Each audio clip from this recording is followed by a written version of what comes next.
আসসালামু আলাইকুম। মাতৃজগৎ টিভি সংবাদে সবাইকে আমন্ত্রণ। সাথে আছি কাজী ফারজানা ইসলাম। শ্রীপুর রিপোর্টার্স ক্লাবের দোয়া ও ইফতার মাহফিল অনুষ্ঠিত। আমাদের চিফ রিপোর্টার শেখ হুমায়ুন কবিরের প্রতিবেদনে দেখুন বিস্তারিত। পবিত্র মাহে রমজান উপলক্ষে গাজীপুরের শ্রীপুর রিপোর্টার্স ক্লাবের উদ্যোগে দোয়া ও ইফতার মাহফিল অনুষ্ঠিত হয়েছে। গাজীপুর মাওনা চৌরাস্তায় অবস্থিত বাঙালিয়ানা রেস্তোরাঁয় এ দোয়া ও ইফতার মাহফিলের আয়োজন করা হয়। শ্রীপুর রিপোর্টার্স ক্লাবের প্রতিষ্ঠাতা সিরাজুল ইসলামের সভাপতিত্বে অনুষ্ঠানে প্রধান অতিথি ও বিশেষ অতিথিবৃন্দ উপস্থিত থেকে বক্তব্য রাখেন।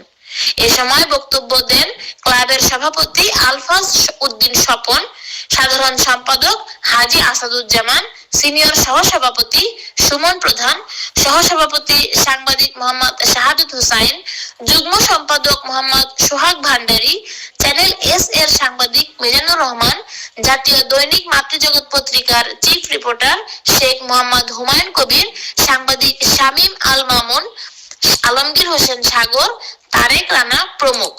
ইফতারের পূর্বে সংক্ষিপ্ত আলোচনা সভায় বক্তারা বলেন, সাংবাদিকতা একটি দায়িত্বশীল ও গুরুত্বপূর্ণ পেশা। সমাজের নানা সমস্যা, সম্ভাবনা ও বাস্তব চিত্র তুলে ধরতে সাংবাদিকদের নিরলসভাবে কাজ করতে হবে।